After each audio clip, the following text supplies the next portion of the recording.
Chapter 2. A Merry Christmas. Joe was the first to wake in the gray dawn of Christmas morning. No stockings hung at the fireplace, and for a moment she felt as much disappointed as she did long ago, when her little sock fell down because it was crammed so full of goodies. Then she remembered her mother's promise and, slipping her hand under her pillow, drew out a little crimson-covered book. She knew it very well, for it was that beautiful old story of the best life ever lived, and Joe felt that it was a true guidebook for any pilgrim going on a long journey. She woke Meg with a Merry Christmas, and bade her see what was under her pillow. A green-covered book appeared, with the same picture inside, and a few words written by their mother, which made their one present very precious in their eyes. Presently Beth and Amy woke to rummage and find their little books also, one dove-colored, the other blue, and all sat looking at and talking about them, while the east grew rosy with the coming day. In spite of her small vanities, Margaret had a sweet and pious nature, which unconsciously influenced her sisters, especially Joe, who loved her very tenderly, and obeyed her because her advice was so gently given. "Girls," said Meg seriously, looking from the tumbled head beside her to the two little night-capped ones in the room beyond, "Mother wants us to read and love and mind these books, and we must begin at once. We used to be faithful about it, but since Father went away and all this war trouble unsettled us, we have neglected many things. You can do as you please, but I shall keep my book on the table here and read a little every morning as soon as I wake, for I know it will do me good and help me through the day." Then she opened her new book and began to read. Joe put her arm round her and, leaning cheek to cheek, read also, with the quiet expression so seldom seen on her restless face. "How good Meg is! Come, Amy, let's do as they do. I'll help you with the hard words, and they'll explain things if we don't understand," whispered Beth, very much impressed by the pretty books and her sister's example. "I'm glad mine is blue," said Amy. And then the rooms were very still while the pages were softly turned, and the winter sunshine crept in to touch the bright heads and serious faces with a Christmas greeting. "Where is Mother?" asked Meg as she and Joe ran down to thank her for their gifts, half an hour later. "Goodness only knows. Some poor creetur came a-beggin', and your ma went straight off to see what was needed. There never was such a woman for givin' away victuals and drink, clothes and firin'," replied Hannah, who had lived with the family since Meg was born, and was considered by them all more as a friend than a servant. "She will be back soon, I think, so fry your cakes, and have everything ready," said Meg, looking over the presents which were collected in a basket and kept under the sofa, ready to be produced at the proper time. "Why, where is Amy's bottle of cologne?" she added, as the little flask did not appear. "She took it out a minute ago, and went off with it to put a ribbon on it, or some such notion," replied Joe, dancing about the room to take the first stiffness off the new army slippers. "How nice my handkerchiefs look, don't they? Hannah washed and ironed them for me, and I marked them all myself," said Beth, looking proudly at the somewhat uneven letters which had cost her such labor. "Bless the child. She's gone and put Mother on them instead of March." "How funny," cried Joe, taking one up. "Isn't that right? I thought it was better to do it so, because Meg's initials are MM, and I don't want anyone to use these but Marmee," said Beth, looking troubled. "It's all right, dear, and a very pretty idea, quite sensible too, for no one can ever mistake now. It will please her very much, I know," said Meg, with a frown for Joe and a smile for Beth. "There's Mother." "Hide the basket, quick," cried Joe, as a door slammed and steps sounded in the hall. Amy came in hastily, and looked rather abashed when she saw her sisters all waiting for her. "Where have you been, and what are you hiding behind you?" asked Meg, surprised to see, by her hood and cloak, that lazy Amy had been out so early. "Don't laugh at me, Joe. I didn't mean anyone should know till the time came. I only meant to change the little bottle for a big one, and I gave all my money to get it, and I'm truly trying not to be selfish any more." As she spoke, Amy showed the handsome flask which replaced the cheap one, and looked so earnest and humble in her little effort to forget herself that Meg hugged her on the spot, and Joe pronounced her a trump, while Beth ran to the window and picked her finest rose to ornament the stately bottle. You see, I felt ashamed of my present after reading and talking about being good this morning, so I ran round the corner and changed it the minute I was up, and I'm so glad, for mine is the handsomest now. Another bang of the street door sent the basket under the sofa, and the girls to the table eager for breakfast. Merry Christmas, Marmee. Many of them. Thank you for our books. We read some, and mean to every day, they all cried in chorus. Merry Christmas, little daughters. I'm glad you began at once, and hope you will keep on. But I want to say one word before we sit down. Not far away from here lies a poor woman with a little newborn baby. 6 children are huddled into one bed to keep from freezing, for they have no fire. There is nothing to eat over there, and the oldest boy came to tell me they were suffering hunger and cold. My girls, will you give them your breakfast as a Christmas present? They were all unusually hungry, having waited nearly an hour, and for a minute no one spoke. Only a minute, for Joe exclaimed impetuously, I'm so glad you came before we began. May I go and help carry the things to the poor little children? Asked Beth eagerly. I shall take the cream and the muffins, added Amy, heroically giving up the article she most liked. Meg was already covering the buckwheats and piling the bread into one big plate. I thought you'd do it, said Mrs. March, smiling as if satisfied. You shall all go and help me, and when we come back we will have bread and milk for breakfast, and make it up at dinner time. They were soon ready, and the procession set out. Fortunately it was early, and they went through back streets, so few people saw them, and no one laughed at the queer party. A poor, bare, miserable room it was, with broken windows, no fire, ragged bedclothes, a sick mother, wailing baby, and a group of pale, hungry children cuddled under one old quilt, trying to keep warm. How the big eyes stared and the blue lips smiled as the girls went in. Mein Gott. It is good angels come to us, said the poor woman, crying for joy. Funny angels in hoods and mittens, said Joe, and set them to laughing. In a few minutes it really did seem as if kind spirits had been at work there. Hannah, who had carried wood, made a fire, and stopped up the broken panes with old hats and her own cloak. Mrs. March gave the mother tea and gruel, and comforted her with promises of help, while she dressed the little baby as tenderly as if it had been her own. The girls meantime spread the table, set the children round the fire, and fed them like so many hungry birds, laughing, talking, and trying to understand the funny broken English. Das ist gut. Die Engelkinder, cried the poor things as they ate and warmed their purple hands at the comfortable blaze. The girls had never been called angel children before, and thought it very agreeable, especially Joe, who had been considered a Sancho ever since she was born. That was a very happy breakfast, though they didn't get any of it. And when they went away, leaving comfort behind, I think there were not in all the city 4 merrier people than the hungry little girls who gave away their breakfasts and contented themselves with bread and milk on Christmas morning. That's loving our neighbor better than ourselves, and I like it, said Meg, as they set out their presents while their mother was upstairs collecting clothes for the poor Hummels. Not a very splendid show, but there was a great deal of love done up in the few little bundles, and the tall vase of red roses, white chrysanthemums, and trailing vines, which stood in the middle, gave quite an elegant air to the table. She's coming.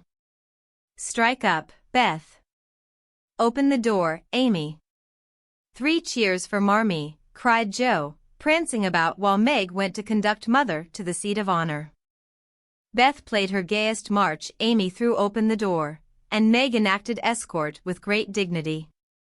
Mrs. March was both surprised and touched, and smiled with her eyes full as she examined her presents and read the little notes which accompanied them. The slippers went on at once, a new handkerchief was slipped into her pocket, while scented with Amy's cologne, the rose was fastened in her bosom, and the nice gloves were pronounced a perfect fit. There was a good deal of laughing and kissing and explaining in the simple, loving fashion which makes these home festivals so pleasant at the time, so sweet to remember long afterward, and then all fell to work. The morning charities and ceremonies took so much time that the rest of the day was devoted to preparations for the evening festivities. Being still too young to go often to the theater, and not rich enough to afford any great outlay for private performances, the girls put their wits to work, and necessity being the mother of invention, made whatever they needed. Very clever were some of their productions: pasteboard guitars, antique lamps made of old-fashioned butter boats covered with silver paper, gorgeous robes of old cotton, glittering with tin spangles from a pickle factory, and armor covered with the same useful diamond-shaped bits left in sheets when the lids of preserve pots were cut out. The big chamber was the scene of many innocent revels. No gentlemen were admitted, so Jo played male parts to her heart's content and took immense satisfaction in a pair of russet leather boots given her by a friend, who knew a lady who knew an actor. These boots, an old foil, and a slashed doublet once used by an artist for some picture, were Jo's chief treasures and appeared on all occasions. The smallness of the company made it necessary for the two principal actors to take several parts apiece, and they certainly deserved some credit for the hard work they did in learning 3 or 4 different parts, whisking in and out of various costumes, and managing the stage besides. It was excellent drill for their memories, a harmless amusement, and employed many hours which otherwise would have been idle, lonely, or spent in less profitable society. On Christmas night, a dozen girls piled onto the bed which was the dress circle, and sat before the blue and yellow chintz curtains in a most flattering state of expectancy. There was a good deal of rustling and whispering behind the curtain, a trifle of lamp smoke, and an occasional giggle from Amy, who was apt to get hysterical in the excitement of the moment. Presently a bell sounded, the curtains flew apart, and the operatic tragedy began. A gloomy wood, according to the one playbill, was represented by a few shrubs in pots, green baize on the floor, and a cave in the distance.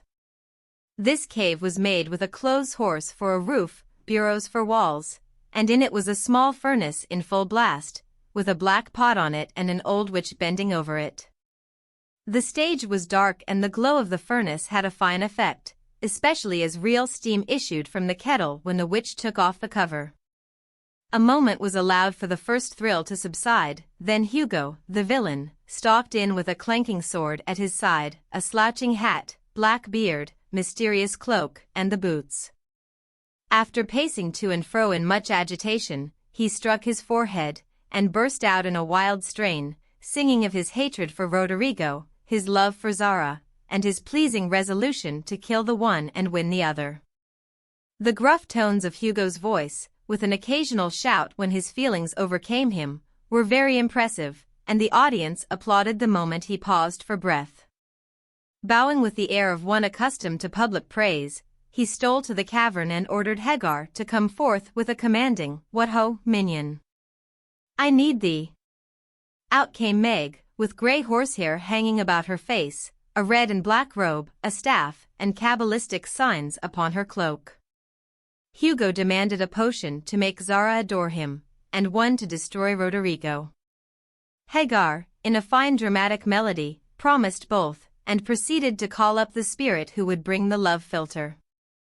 "Hither, hither, from thy home. Airy sprite, I bid thee come. Born of roses, fed on dew. Charms and potions canst thou brew? Bring me here, with elfin speed, the fragrant philtre which I need. Make it sweet and swift and strong. Spirit, answer now my song." A soft strain of music sounded, and then at the back of the cave appeared a little figure in cloudy white, with glittering wings, golden hair, and a garland of roses on its head. Waving a wand, it sang, "Hither I come, from my airy home, afar in the silver moon. Take the magic spell, and use it well, or its power will vanish soon." And dropping a small, gilded bottle at the witch's feet, the spirit vanished. Another chant from Hagar produced another apparition, not a lovely one, for with a bang an ugly black imp appeared and, having croaked a reply, tossed a dark bottle at Hugo and disappeared with a mocking laugh. Having warbled his thanks and put the potions in his boots, Hugo departed, and Hagar informed the audience that as he had killed a few of her friends in times past, she had cursed him, and intends to thwart his plans, and be revenged on him. Then the curtain fell, and the audience reposed and ate candy while discussing the merits of the play. A good deal of hammering went on before the curtain rose again, but when it became evident what a masterpiece of stage carpentry had been got up, no one murmured at the delay. It was truly superb. A tower rose to the ceiling, halfway up appeared a window with a lamp burning in it, and behind the white curtain appeared Zara in a lovely blue and silver dress, waiting for Roderigo. He came in gorgeous array, with plumed cap, red cloak, chestnut lovelocks, a guitar, and the boots, of course. Kneeling at the foot of the tower, he sang a serenade in melting tones. Zara replied and, after a musical dialogue, consented to fly. Then came the grand effect of the play. Roderigo produced a rope ladder, with 5 steps to it, threw up one end, and invited Zara to descend. Timidly she crept from her lattice, put her hand on Roderigo's shoulder, and was about to leap gracefully down when alas for Zara, she forgot her train. It caught in the window, the tower tottered, leaned forward, fell with a crash, and buried the unhappy lovers in the ruins. A universal shriek arose as the russet boots waved wildly from the wreck and a golden head emerged, exclaiming, "I told you so! I told you so!" With wonderful presence of mind, Don Pedro, the cruel sire, rushed in, dragged out his daughter, with a hasty aside. "Don't laugh. Act as if it was all right," and, ordering Roderigo up, banished him from the kingdom with wrath and scorn.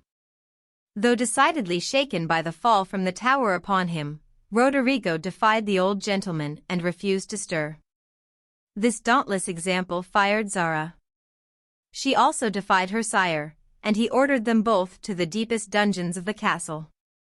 A stout little retainer came in with chains and led them away, looking very much frightened and evidently forgetting the speech he ought to have made. Act Third was the castle hall, and here Hagar appeared, having come to free the lovers and finish Hugo. She hears him coming and hides, sees him put the potions into 2 cups of wine and bid the timid little servant, "Bear them to the captives in their cells, and tell them I shall come anon." The servant takes Hugo aside to tell him something, and Hagar changes the cups for 2 others which are harmless. Ferdinando, the minion, carries them away, and Hagar puts back the cup which holds the poison meant for Roderigo. Hugo, getting thirsty after a long warble, drinks it, loses his wits, and after a good deal of clutching and stamping, falls flat and dies, while Hagar informs him what she has done in a song of exquisite power and melody. This was a truly thrilling scene, though some persons might have thought that the sudden tumbling down of a quantity of long red hair rather marred the effect of the villain's death. He was called before the curtain, and with great propriety appeared, leading Hagar, whose singing was considered more wonderful than all the rest of the performance put together. Act Fourth displayed the despairing Roderigo on the point of stabbing himself, because he has been told that Zara has deserted him. Just as the dagger is at his heart, a lovely song is sung under his window, informing him that Zara is true but in danger, and he can save her if he will. A key is thrown in, which unlocks the door, and in a spasm of rapture he tears off his chains and rushes away to find and rescue his lady love. Act Fifth opened with a stormy scene between Zara and Don Pedro. He wishes her to go into a convent, but she won't hear of it, and after a touching appeal, is about to faint when Roderigo dashes in and demands her hand. Don Pedro refuses, because he is not rich. They shout and gesticulate tremendously but cannot agree, and Rodrigo is about to bear away the exhausted Zara, when the timid servant enters with a letter and a bag from Hagar, who has mysteriously disappeared. The latter informs the party that she bequeaths untold wealth to the young pair and an awful doom to Don Pedro, if he doesn't make them happy. The bag is opened, and several quarts of tin money shower down upon the stage till it is quite glorified with the glitter. This entirely softens the stern sire. He consents without a murmur, all join in a joyful chorus, and the curtain falls upon the lovers kneeling to receive Don Pedro's blessing in attitudes of the most romantic grace. Tumultuous applause followed but received an unexpected check, for the cot bed, on which the dress circle was built, suddenly shut up and extinguished the enthusiastic audience. Roderigo and Don Pedro flew to the rescue, and all were taken out unhurt, though many were speechless with laughter. The excitement had hardly subsided when Hannah appeared, with Mrs. March's compliments, and would the ladies walk down to supper. This was a surprise even to the actors, and when they saw the table, they looked at one another in rapturous amazement. It was like Marmee to get up a little treat for them, but anything so fine as this was unheard of since the departed days of plenty. There was ice cream, actually 2 dishes of it, pink and white, and cake and fruit and distracting French bonbons, and, in the middle of the table, 4 great bouquets of hothouse flowers. It quite took their breath away, and they stared first at the table and then at their mother, who looked as if she enjoyed it immensely. "Is it fairies?" asked Amy. "Santa Claus," said Beth. "Mother did it." And Meg smiled her sweetest, in spite of her gray beard and white eyebrows. "Aunt March had a good fit and sent the supper," cried Joe, with a sudden inspiration. "All wrong. Old Mr. Lawrence sent it," replied Mrs. March.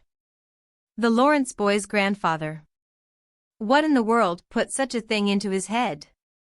"We don't know him," exclaimed Meg. "Hannah told one of his servants about your breakfast party. He is an odd old gentleman, but that pleased him. He knew my father years ago, and he sent me a polite note this afternoon, saying he hoped I would allow him to express his friendly feeling toward my children by sending them a few trifles in honor of the day. I could not refuse, and so you have a little feast at night to make up for the bread and milk breakfast. That boy put it into his head, I know he did. He's a capital fellow, and I wish we could get acquainted.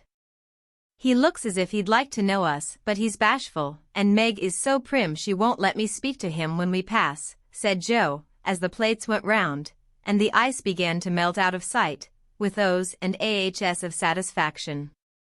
"You mean the people who live in the big house next door, don't you?" asked one of the girls. "My mother knows old Mr. Lawrence, but says he's very proud and doesn't like to mix with his neighbors. He keeps his grandson shut up when he isn't riding or walking with his tutor, and makes him study very hard.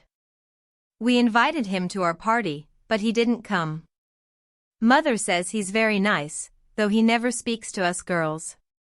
Our cat ran away once, and he brought her back, and we talked over the fence, and were getting on capitally, all about cricket, and so on, when he saw Meg coming, and walked off. I mean to know him some day, for he needs fun, I'm sure he does," said Joe decidedly. "I like his manners, and he looks like a little gentleman, so I've no objection to your knowing him, if a proper opportunity comes.